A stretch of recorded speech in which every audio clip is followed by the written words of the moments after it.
रात का वक्त है, आपको धीरे से वॉशिंग मशीन चलने की आवाज आ रही है। नहीं, ये आपका पड़ोसी नहीं है, ये कोई भूत है।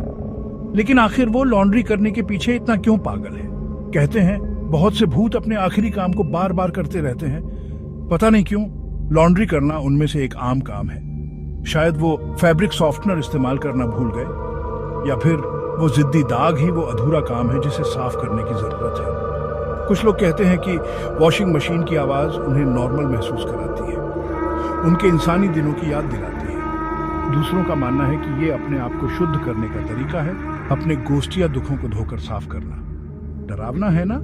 तो अगली बार जब आपको आधी रात को वो खौफनाक स्पिन साइकिल सुनाई दे, याद रखिएगा ये बस कोई भूत है,